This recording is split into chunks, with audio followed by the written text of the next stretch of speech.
Another day at the Tower of Power, Freedom Tower, feeling the freedom. Freedom to do art.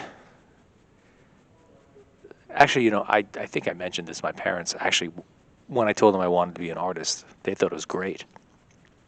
They had no problem with it. They just wanted me to be the best, which I guess I don't know how you rank that. But the reason is because they grew up without freedom. Nazis and communists and the whole nine, they could never be free until they came here, but they came here not late, I guess, well, yes, late enough in life where if they, like my father wanted to be a writer, but he didn't have that creativity and he was an engineer, which was just fine. But I think if they could have done it all over again, my mom would have been an actress and my father would have been a writer. So my dad became an engineer because that's what they were offering back during the communist era, and then my mother became a nurse, and everything was kind of like in that civil service category over there, and they kind of transferred their skills here. But yeah, they would have definitely chosen artistic careers. They told me that. So coming into this country, they respected the freedom. The freedom that I can actually do something and say what I want to say without fear and without repercussions. Which is strange because we live in a society now, even some artists chastise me for being too weird and too expressive because they feel like it's somehow vulgar, which is like, you know what, go to some communist country and die, please, because it's awful. It's awful when people tell you what you can and cannot do, especially when you live in the place where you are allowed and can do anything that you want, obviously within the law. I'm not going to just shoot someone in the face. That's just, well, we'll see. Anyway, but yeah, I went to the Kooning show yesterday, and I was like, I don't remember what de Kooning did, and then when I saw what de Kooning did, I realized I don't like de Kooning. And it was at the Gagosian Gallery, and and Larry's there, and all this stuff, and the hoity-toity stuffed shirts are there, gawking at this stuff, and I'm just like, ugh. And it's not it's not because I'm one of those people like yeah, I splatter paint everywhere. No, it's because I realized that I remember watching the Pollock movie with the one with Ed Harris, right? And then I think he's hanging out with de Kooning. Yeah, he's hanging out with de Kooning, who was played by Val Kilmer. And he says to Val Kilmer, de Kooning, somebody asked Pollock, what do you think of de Kooning? And Pollock says, he's okay, he's learning. I think that's what he said. And they all chuckled, and I was like, yes. And I went to the gallery, I'm like, yeah, exactly. De Kooning is like big step back behind Pollock. So de Kooning is trying, and Pollock actually did it. So that's why I don't really like it, because it's too rudimentary. It's kind of like, if you want to, it's too. I wanted to, and I missed, and Larry was there, and I missed him by like a minute, because he was talking to a bunch of friends of mine, because I saw this brunette who was beautiful, wearing this maroon, like one-piece maroon dress.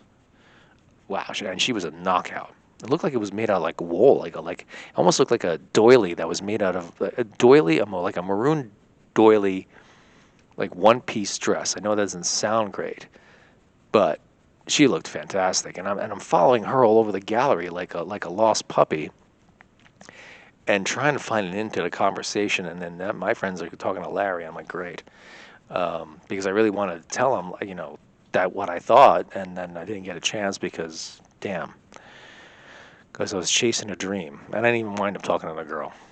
I'm too shy, What am I gonna say? I look like crap because I came from the studio. I look like a homeless guy every time I come out of here. I look homeless today. It's just like because I'm wearing my studio. It's dusty in here. I'm covered in paint and stuff. I smell like glue and nails. So I wanted like so I like I rehearsed like what I was gonna say. I'm like, you know what the Kooning was? The Kooning was like what crabs were like 100 million years ago. Crabs back in the day they had like 10 legs. I think spiders also had like 10 legs, and then evolution knocked off two to make a better crab. And I was gonna say like yeah, de Kooning's work reminds me of a prehistoric crab. It's like they're trying to figure out what's next, but they just don't get the formula right. So you're just looking at a formula that's just not there yet. You're looking at the ingredients and a cake that's like half made, and that's why I don't particularly enjoy it. But of course, everybody doesn't even understand that. They just say they hear the name, and then they gush over the name. They don't even know what any of the art even means, and they're just staring at it. They're not even obviously no one's even looking at the art. They're all talking about what they're going to do in the Hamptons and who married who and who spent money on like a donkey and a golden retriever. Like they don't care about the art itself. To them, it's just somewhere to park their money and drink really crappy champagne and dude, it was so vanilla, bro. You have no idea. But you go because that's the gold standard still. I don't know why.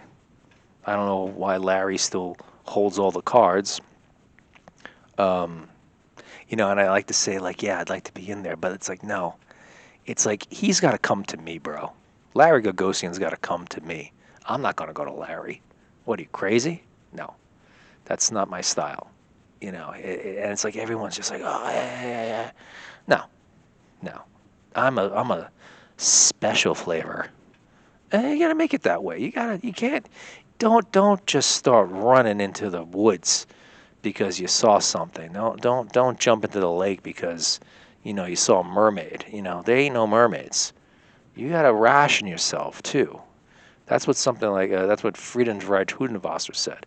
He's like, you should ration yourself for the world. Ration yourself. Give only little. Let them starve for you. Don't go out there selling your junk for a nickel.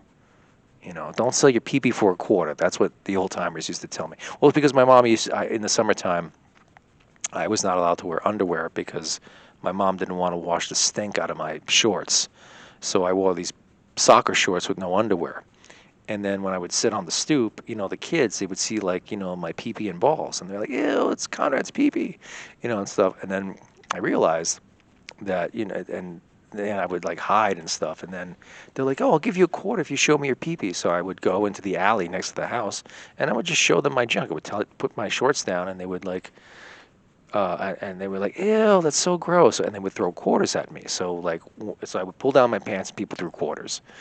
So, and then I would use those quarters to buy ice cream. And then like some old guy was like, stop selling your pee-pee for a quarter. And I'm like, it's worth more than that. I'm like, I don't even know what that means. But I was happy to buy ice cream for showing my pee-pee. Point being is that you shouldn't just show your pee-pee for a quarter. Your pee-pee's more valuable. And also your vagina might be a little bit more valuable than a pee-pee. Wow, this conversation really went off the rails. This is what happens when I don't drink. Then I'm completely nuts. Then I just go the other way. Anyway, it's windy, it's cold. Why? Because it's April, and April's indecisive, and it's a month that I don't like. It's the part of the trifecta of months I don't like: March, April, May. And May wouldn't be so bad if I didn't have atrocious allergies. I put my face into a tulip. It's like somebody sprayed mace in my face for grabbing their hiney on the subway. That's how bad it is. If I'm walk into a room full of orchids, forget about it. It's like my eyes are burning, and if I get around animals, my throat closes. So yeah, I can't wait for June. Because summer just seems nice, hot, and stable. It's like 3 good months. September is the Sunday of existence, and then that's it. But anyway, I'll see you later. I'll talk to you later. Bye.